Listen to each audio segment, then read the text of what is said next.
ಭಕ್ತರಿಗೂ ಕೂಡ ಒಂದೊಂದು ಎಲ್ಲ ಬ್ರಾಹ್ಮಣ ಮಹಾಸಭಾದ ವೈಭವ ಮಹಿಷಿ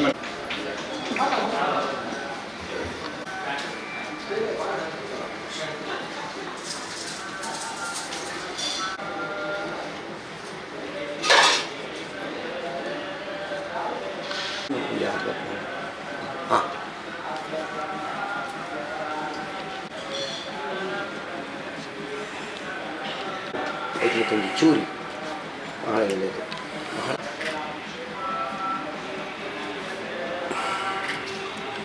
ಕೊಡೆ ಸರ್ ಸತ್ತಂಬ್ಲ ವಾರ ಸತ್ತಂಬ್ಲ ಕೊಡೆ ಕೊಡೆ ಕೊಡೆ ಅನಂತ ಆನಂದ ದಿವೇಶ ಅನಂತ ಫಲದಾಯಕ ಅನಂತ ದುಃಖನಾಶಾಯ ಅನಂತಾಯ ನಮೋ ನಮಃ. ಮಂಗಲಂ ಪದ್ಮೋಸ್ವನಂತಾಯ ಸಹಸ್ರಮೂರ್ತಯೇ ಸಹಸ್ರಪಾದಾಕ್ಷಿ ಶಿರೋರ್ವಾಹವೇ.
ಅಭಿರಾಮಂ ಶ್ರೀರಾಮಂ ಭೂಯೋ ಭೂಯೋ ನಮಾಮ್ಯಹಂ. ಪ್ರಥಮೋ ಹನುಮನ್ನಾಮ ದ್ವಿತೀಯೋ ಭೀಮೈವ ಚ. ಪೂರ್ಣಪ್ರಜ್ಞಸ್ತೃತೀಯಸ್ತು ಭಗವತ್ ಕಾರ್ಯಸಾಧಕ. ಅನಂತಾಸನ ಸ್ವಾಮಿಯ ವಿಶಿಷ್ಟವಾಗಿರತಕ್ಕಂತಹ ಸನ್ನಿಧಾನ. ರಾಮೋತ್ಸವ ಕಾಲ. ನಿನ್ನೆ ದಿವಸ ಅಮಾವಾಸ್ಯೆ ಇದ್ದು ಚಾಂದ್ರಯುಗಾದಿ ಆರಂಭ ಆಗಿದೆ. ಇವತ್ತು ಕೂಡ ರಾಮೋತ್ಸವ ಆರಂಭ 9 ದಿನಗಳ ಪರ್ಯಂತ ಎಲ್ಲ ಕಡೆ ನಮ್ಮ ದೇಶದಲ್ಲಿ ಅಲ್ಲ ಪ್ರದೇಶದಲ್ಲಿಯೂ ಕೂಡ ರಾಮದೇವರನ್ನು ಅಯೋಧ್ಯೆಯಲ್ಲಿ ವಿಶಿಷ್ಟವಾಗಿ ಪ್ರತಿಷ್ಠೆ ಮಾಡಿದ್ದೇವೆ. ನಮ್ಮ ಜೀವನ ಆರಾಮವಾಗಿರಬೇಕಾದರೆ, ಕಷ್ಟ ಕೋಟಲೆಗಳು ಪರಿಹಾರ ಆಗಬೇಕಾದರೆ ರಾಮದೇವರ ಪೂರ್ಣ ಅನುಗ್ರಹ ಬೇಕು. ನಾವೇನು ಮಾಡುವುದಿಲ್ಲ ದಕ್ಷಿಣ ದೇಶದವರು. ಉತ್ತರ ದೇಶದಲ್ಲಿ ವಿಶೇಷವಾಗಿ 9 ದಿನವೂ ಕೂಡ ವಾಲ್ಮೀಕಿ ರಾಮಾಯಣ, ಅಷ್ಟಲ್ಲದೆ ತುಳಸಿ ರಾಮಾಯಣಗಳನ್ನೆಲ್ಲ ಒಂದು ವಿದ್ಯಾರ್ಥಿಗಳು ಮಕ್ಕಳು ಕೂಡ ಮನೆ ಮನೆಯಲ್ಲಿ ಮಾಡಿ ವಿಶೇಷವಾಗಿ ಅಲ್ಲಿ ವಸಂತಾರಾಧನೆಯನ್ನು ಮಾಡಿ ರಾಮೋತ್ಸವವನ್ನು ಮಾಡ್ತಾರೆ. ನಮ್ಮಲ್ಲಿ ನವರಾತ್ರಿ ಮಾಡಿದ ಹಾಗೆ ಅಂತಹ ವಿಶೇಷವಾದ ರಾಮೋತ್ಸವ. ಇಲ್ಲಿಯೂ ಕೂಡ ಅನಂತ ಪದ್ಮನಾಭ ದೇವರ ಗರ್ಭಗೃಹದ ಹತ್ತಿರ ನಮ್ಮ ಸೋಮಸೂತ್ರದಲ್ಲಿ ಒಂದು ಪರಂಪರೆಯವರು ವಾದ್ಯರು ಅಂತ ಹೇಳ್ತಾರೆ. ಅವರ ಮನೆಯವರು ಎಷ್ಟೋ ಸಹಸ್ರ ವರ್ಷಗಳಿಂದ ಪೂಜೆ ಮಾಡಿದ ದೇವರನ್ನು ನಮಗೆ ಇನ್ನು ಅನಾನುಕೂಲ ಸಂತತಿ ಇಲ್ಲ ಹೇಳುವ ಉದ್ದೇಶದಿಂದ ಅನಂತಾಸನ ಸನ್ನಿಧಾನದಲ್ಲಿ ಕೊಟ್ಟಿದ್ದಾರೆ. ರಾಮ, ಸೀತಾ, ಲಕ್ಷ್ಮಣ, ಹನುಮಂತನ ಪ್ರತೀಕಗಳನ್ನು. ಅದನ್ನು ಹಿಂದಿನ ಕಾಲದಿಂದಲೂ ಕೂಡ ನನ್ನ ತಿಳಿದ ಮಟ್ಟಿಗೆ ನಮ್ಮ ತಂದೆಯವರ ಹಿರಿಯ ನಮ್ಮ ಅಜ್ಜನ ಕಾಲದಿಂದಲೂ ಕೂಡ ಇಲ್ಲಿ ಪ್ರತಿಷ್ಠೆ ಮಾಡಿ ಅಲ್ಲಿ ಪೂಜಾದಿಗಳು ನಡೀತದೆ. ಬೆಳಗ್ಗೆ ಸಾಯಂಕಾಲ ಸಾಯಂಕಾಲ ಮಧ್ಯಾಹ್ನ. ಆ ಸಂದರ್ಭದಲ್ಲಿ ತುಂಬ ಜನ ಇಲ್ಲಿ ಭಕ್ತರು ಬಂದು ವಿಶೇಷವಾಗಿ ಹರಿಕಥಾ ಕಾರ್ಯಕ್ರಮ, ದೇವರ ನಾಮಸ್ಮರಣೆ, ನಾಮ ಸಂಕೀರ್ತನೆ ಅದನ್ನೆಲ್ಲ ಮಾಡ್ತಾರೆ. ನಮ್ಮ ಹಂಡೆಯವರು ಅವರ ಹಿರಿಯರು ಕೂಡ ಇಲ್ಲಿ ಬಂದು, ನಾನು ಸಣ್ಣದಿರುವಾಗ ನೋಡಿದ್ದೇನೆ, ಕುಣಿದು ಕುಪ್ಪಳಿಸಿ ಇಲ್ಲಿ ನೃತ್ಯಗಳನ್ನು ಮಾಡಿಕೊಂಡು ಹರಿಕಥೆಯನ್ನು ಮಾಡಿದ್ದನ್ನು ನಾನು ನೋಡಿದ್ದೇನೆ. ನಂತರ ಬೇಕಾದಷ್ಟು ಹಾಗೆ ಶ್ರೀಶದಾಸರು, ಅಷ್ಟು ಅಲ್ಲದೆ ಇಲ್ಲಿಯ ಭಕ್ತರು ಎಲ್ಲ ಬಂದು ಇಲ್ಲಿಯೂ ಕೂಡ ಕುಳಿತು ಆ 9 ದಿನಗಳ ಹರಿಕಥಾ ಕಾಲಕ್ಷೇಪ, ಹರಿನಾಮಸ್ಮರಣೆ, ವಿಶೇಷವಾಗಿ ರಾಮಸ್ಮರಣೆಯನ್ನು ಮಾಡಿ ಆ ಕಾರ್ಯಕ್ರಮವನ್ನು ಮಾಡಿದ್ದನ್ನು ನಾನು ನೋಡಿದ್ದೇನೆ. ಸ್ವಲ್ಪ ಸಂದರ್ಭದಲ್ಲಿ ಶ್ರೀಶದಾಸರ ಅಗಲುಕೆಯ ನಂತರ ಸ್ವಲ್ಪ ಸಂದರ್ಭ ಇದು ನಿಂತು ಹೋಯಿತು. ಈಗ ಪುನಃ ಅವರ ಮಕ್ಕಳೆಲ್ಲ ಸೇರಿ ಇದನ್ನು ಮುಂದುವರಿಸಿಕೊಂಡು ಹೋಗಬೇಕು ಹೇಳುವ ಒಂದು ಅಭಿಪ್ರಾಯದಿಂದ ರಾಮೋತ್ಸವವನ್ನು ಮಾಡಬೇಕು 9 ದಿನ ಅಂತ ಹೇಳುವ ಉದ್ದೇಶ ಇವತ್ತು ಆರಂಭ ಆಗಿ, ನಮ್ಮ ಯೋಗ ಏನು ಹೇಳಿದರೆ ಪರಮ ಪೂಜ್ಯ ಶ್ರೀಪಾದರು ತಮ್ಮ ಪರ್ಯಾಯ ಮುಗಿದು ಇರುವುದಿಲ್ಲ. ಸಾಮಾನ್ಯ ಪರ್ಯಾಯದ ಸ್ವಾಮಿಯರೆಲ್ಲ ಎಲ್ಲ ದೇಶಾದಿದೇಶಗಳಿಗೆ ಹೋಗ್ತಾರೆ. ನಮ್ಮ ಮೇಲೆ ಒಂದು ಪ್ರೀತಿಯಿಂದ, ಕರುಣೆಯಿಂದ, ವಿಶ್ವಾಸದಿಂದ ನಮ್ಮ ಕ್ಷೇತ್ರಕ್ಕೆ ಬಂದು ಈ ಕಾರ್ಯಕ್ರಮವನ್ನು ತುಪ್ಪದ ದೀಪದಲ್ಲಿ ಉದ್ಘಾಟನೆ ಮಾಡಿ ಇನ್ನು ನಮಗೆ ಆಶೀರ್ವಾದ ಮಾಡ್ತಾರೆ. ನಾವು ಆರಂಭ ಮಾಡಿದ್ದು 9 ದಿವಸ ಹರಿಕಥಾದಿ ಕಾಲಕ್ಷೇಪಗಳು ಒಳ್ಳೆಯ ರೀತಿ ಆಗಲಿ, ರಾಮನ ಚಿತ್ತಕ್ಕೆ ಬರಲಿ. ಇಡೀ ಪ್ರಪಂಚದಲ್ಲಿ ಕ್ಷೋಭೆ, ನಮ್ಮ ಹೆಣ್ಮಕ್ಳಿಗಂತೂ ಭಾರಿ ಕಷ್ಟ, ಗ್ಯಾಸೇ ಇಲ್ಲ ಈಗ, ಹಾಗೆಲ್ಲ ತುಂಬ ಕಷ್ಟಪಡ್ತಾರೆ. ಹಾಗಿರುವಾಗ ಅದೆಲ್ಲ ನಿವೃತ್ತಿಯಾಗಿ ನಮ್ಮ ಜೀವನ ಸುಖಮಯವಾಗಿರುವ ಹಾಗೆ, ಭಗವದ್ ಅನುಗ್ರಹ ಆಗುವ ಹಾಗೆ, ಎಲ್ಲರ ಬಾಯಲ್ಲಿ ಹರಿನಾಮ ಸ್ಮರಣೆ ಬರುವ ಹಾಗೆ, ಕ್ಷೇತ್ರದಲ್ಲಿ ನಿರಂತರವಾಗಿ ನಡೆಯುವ ಹಾಗೆ, ಪ್ರತ್ಯಕ್ಷವಾಗಿ ಪರೋಕ್ಷವಾಗಿ ಕಾರ್ಯಕ್ರಮಕ್ಕೆ ಸಹಕಾರ ಮಾಡುವ ಎಲ್ರಿಗೂ ಒಳ್ಳೆಯದಾಗುವ ಹಾಗೆ ನಮ್ಮ ಚಂದ್ರಮೌಳೀಶ್ವರದ ಕೊಡಂಚರು ಸಕಲ ಕಲಾಬಲವನ್ನು ತಿಳಿದೆ ನಾನು, ಎಲ್ಲದರಲ್ಲಿಯೂ ಇದ್ದಾರೆ, ಎಲ್ಲರನ್ನೂ ಕೂಡಿಸಿಕೊಳ್ತಾರೆ. ಹಾಗೆ ಅವರು ಕೂಡ ಇದೆಲ್ಲ ಸೇರಿಕೊಂಡು ಈ ಕಾರ್ಯಕ್ರಮ ಮುಂದುವರಿಸ್ತಾರೆ. ಅನಂತ ಪದ್ಮನಾಭ ದೇವರು ಪೂರ್ಣ ಅನುಗ್ರಹ ಮಾಡಲಿ ಅಂತ ಹೇಳಿ ಗುರುಗಳಿಗೆ ಸ್ವಾಗತವನ್ನು ಹೇಳ್ತಾ ಈ ಕಾರ್ಯಕ್ರಮ ಉದ್ಘಾಟಿಸಿ. ರಾಮಾಯ ರಾಮಭದ್ರಾಯ ರಾಮಚಂದ್ರಾಯ ವೇದಸೆ ರಘುನಾಥಾಯ ನಾಥಾಯ ಸೀತಾಯ ಪತಯೇ ನಮಃ. ಶ್ರೀ ಗುರುಭ್ಯೋ ನಮಃ. ಶ್ರೀರಾಮನವಮಿಯ ಈ ಒಂದು ಪರ್ವ ಸಂದರ್ಭದಲ್ಲಿ ವರ್ಷಂಪ್ರತಿ ನಡೆಯುವಂತೆ ಅನಂತೇಶ್ವರ ದೇವಸ್ಥಾನದಲ್ಲಿ ಈ ಬಾರಿಯೂ ಕೂಡ ವಿಶೇಷವಾಗಿ ಶ್ರೀರಾಮನವಮಿಯ ಉತ್ಸವ ಈಗ ಪ್ರಾರಂಭವಾಗಿದೆ. ಅನಂತೇಶ್ವರದಲ್ಲಿ ಮಾಡುವ ಎಲ್ಲ ಸತ್ಕಾರ್ಯಗಳಿಗೆ ಅನಂತ ಫಲ. ಆದ್ದರಿಂದ ನಾವು ಯಾವುದೇ ಒಂದು ಸತ್ಕಾರ್ಯವನ್ನು ಮಾಡಿದರೂ ಕೂಡ ಈ ಕ್ಷೇತ್ರದಲ್ಲಿ ಮಾಡಿದರೆ ಇದಕ್ಕೆ ಅನಂತ ಫಲ ಸಿಗುತ್ತದೆ. ಅಂತಹ ಒಂದು ಕ್ಷೇತ್ರದಲ್ಲಿ ಈ ಬಾರಿಯೂ ಕೂಡ ಶ್ರೀರಾಮನವಮಿಯ ಈ ಒಂದು ಮಹೋತ್ಸವ ತುಂಬ ವಿಜೃಂಭಣೆಯಿಂದ ಮಾಡಬೇಕು ಎಂಬ ಸಂಕಲ್ಪ ಎಲ್ಲ ನಮ್ಮದಾಗಿದೆ. ಶ್ರೀರಾಮದೇವರ ಅನುಗ್ರಹ ಇವತ್ತು ನಮಗೆ ಬೇಕೇ ಬೇಕು. ಯಾಕೆಂದರೆ ಶ್ರೀರಾಮ ರಾಜನಾಗಿ ಹೇಗೆ ರಾಷ್ಟ್ರವನ್ನು ಆಳಬೇಕು ಎಂಬುದನ್ನು ತೋರಿಸಿಕೊಟ್ಟವನು. ಆದ್ದರಿಂದಲೇ ಎಲ್ಲ ಕಡೆ ರಾಮರಾಜ್ಯ ಆಗಬೇಕು ಅಂತೇಳಿ ಹೇಳ್ತೇವೆ. ಅಂದರೆ ರಾಜ್ಯವನ್ನು ಹೇಗೆ ಆಳಬೇಕು ಎಂಬುದಕ್ಕೆ ರಾಮದೇವರೇ ನಿದರ್ಶನ. ಶ್ರೀಕೃಷ್ಣನನ್ನು ರಾಜನಾಗಿ ಕೃಷ್ಣ ರಾಜ ಅಂತ ಹೇಳಿ ಪ್ರಸಿದ್ಧಿದ್ದರೂ ಕೂಡ ಶ್ರೀರಾಮನ ಈ ಒಂದು ಆಡಳಿತ ಎಲ್ಲ ಶಾಸ್ತ್ರಗಳಲ್ಲಿಯೂ ಕೂಡ ಅದು ಆದರ್ಶಮಯವಾಗಿದೆ, ರಾಮರಾಜ್ಯ ಎಂತು. ಅಂತಹ ರಾಮದೇವರ ಅನುಗ್ರಹ ಇವತ್ತು ಬೇಕೇ ಬೇಕು. ಯಾಕೆಂದರೆ ರಾಜರುಗಳೆಲ್ಲ ತಪ್ಪು ದಾರಿಯಲ್ಲಿ ಹೋಗ್ತಾ ಇದ್ದಾರೆ.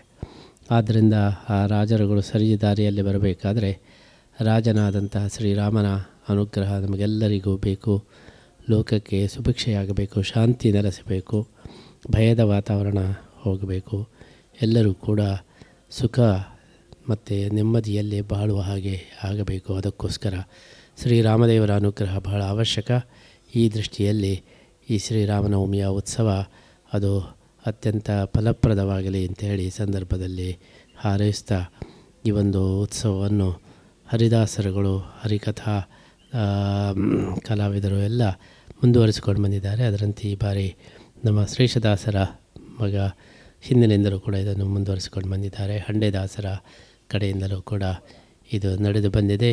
ಅವರ ನೇತೃತ್ವದಲ್ಲಿ ಇದು ಅತ್ಯಂತ ಯಶಸ್ವಿಯಾಗಿ ವೈಭವವಾಗಿ ನಡೆಯುವಂತಾಗಲಿ ಅಂತ ಹೇಳಿ ಈ ಸಂದರ್ಭದಲ್ಲಿ ನಾವು ಹಾರೈಸ್ತಾ ಇದ್ದೀವಿ.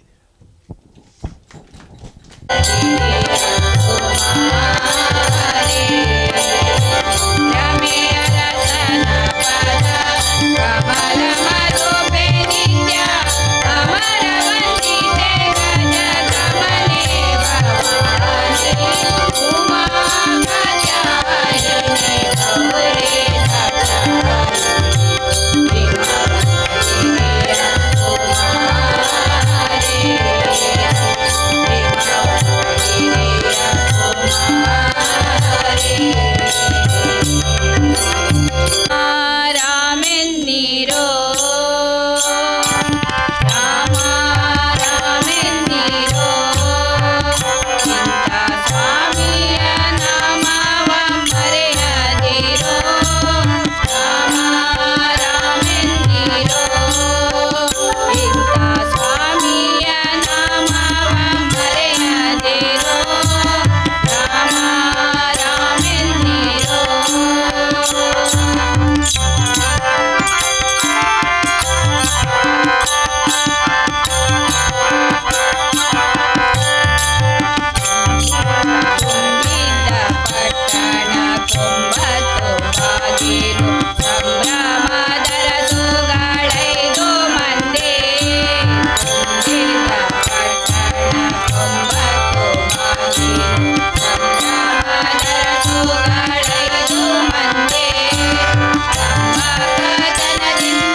ವೆಂಕಟರಮಣ ಗೋವಿಂದ